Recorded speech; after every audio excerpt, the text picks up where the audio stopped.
A new gameplay clip, tons of accessibility options to talk about, and the WB Games support team is still firing on all cylinders. My name is Codiak, this is Legacy Gaming, and let's dive in to Hogwarts Legacy.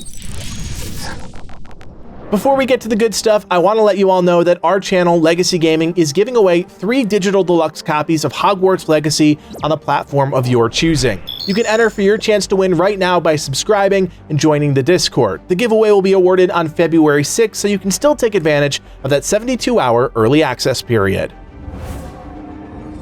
You know we don't like to bury the lead here, so let's talk about a brand new cutscene that played during the final commercial break of Harry Potter and the Deathly Hallows Part 2 on Sci-Fi. I'm not gonna lie, I spent about an hour waiting for 5 seconds of footage, but I do it all for you, so let's check it out. Stand back.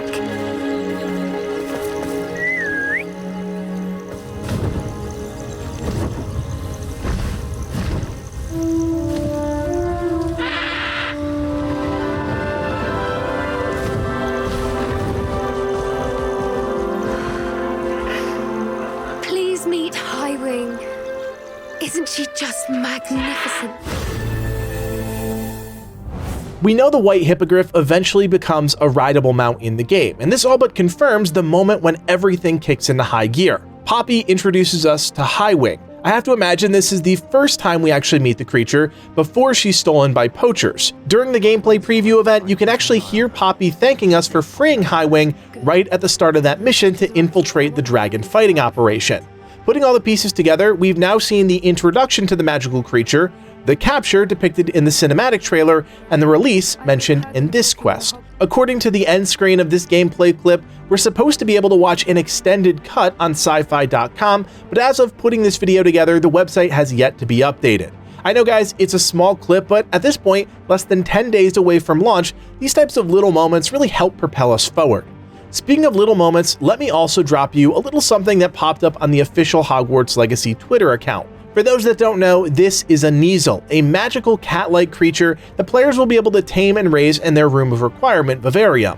This is the first really great look at the creature and confirms what we already know about these magical beasts, that they're highly intelligent, can detect suspicious or distrustful people, and make exceptional pets if they like said witch or wizard. For those that didn't know, Hermione's cat, Crookshanks, was said to be part Kneazle. You know what really has me hyped? Accessibility. No, seriously, this is such a huge part of the gaming world in the modern era, and while it may not directly apply to you, it's incredibly important to create games that are inclusive to everyone, no matter their skill level, proficiency, or predisposition. There are a load of options here, and I'm not going to read off the entire list, I'm just not a huge fan of doing that, but I will point out a few key pieces of information I think you'll all care quite a bit about. Hogwarts Legacy will feature a colorblind mode. Colorblind preset modes edit most user interface and most heads-up display elements that might not be accessible to all in their original colors for players that may need them to be tailored to red-green deficiencies or yellow-blue deficiencies.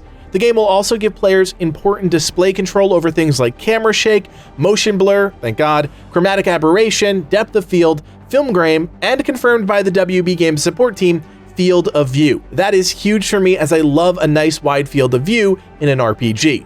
It's also been confirmed that an audio visualizer can be toggled on for players that are hard of hearing. This will add a graphical wheel around the player character during gameplay. A legend will then be provided so players can learn what each icon means, and they'll also have direct control over the size and transparency of those UI elements. What's really got me upside down over here is the ability to change aim mode. This is huge, not only as an accessibility option, but as a gameplay option. According to this document, which has been updated multiple times since launch, let me just make that clear, players can switch between hold and toggle.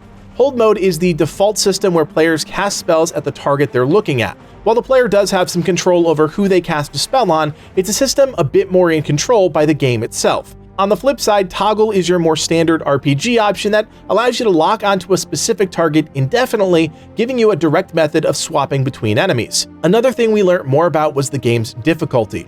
As we know, 4 difficulty options are available to the player, affecting both combat and puzzle difficulty. At the story difficulty, spell learning minigames requiring precise movement cannot fail, and puzzles will not be time sensitive. Difficulty can be changed at any time during normal gameplay. Finally, the team calls out object reminder and guidance. Quests are organized in a menu in different subcategories. The player can be guided to those objectives within gameplay, lore-friendly guidance, minimap always displayed, as well as a trail to the next tracked objective visible while on foot. The accessibility options don't specifically talk about the depth of the customization, but if other modern RPGs are setting the standard here, then I have a feeling players will be able to turn off all guidance if they want a truly immersive experience. This is unconfirmed, but I'm comfortable taking a leap of faith here. There are some more options you might want to read up on, and I've left those official accessibility patch notes in the description of this video. Things like text-to-speech, text scaling, high contrast mode, all of that and more is explained, so go check it out. Alright, let's talk about the WB Games support team. This group is just on fire, answering a ton of questions online about Hogwarts Legacy, even giving some slightly new details about important, more technical things regarding the game. Most of the time, they answer questions about pre-orders, which is fine, but I sifted through about 200 of these to try and extract some nuggets you might all care about.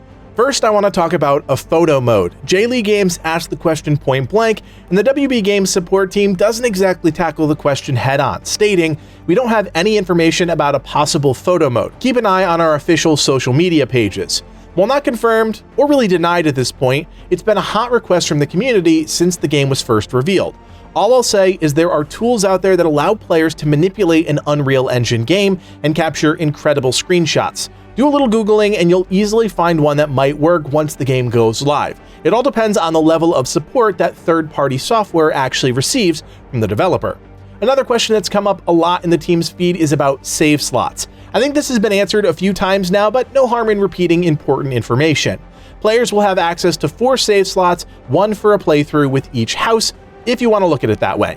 Within that master slot, each character will receive 5 autosave slots, as well as 10 manual save slots. It's a pretty flexible system, and if the autosave is any good, it should make for a rather forgiving experience.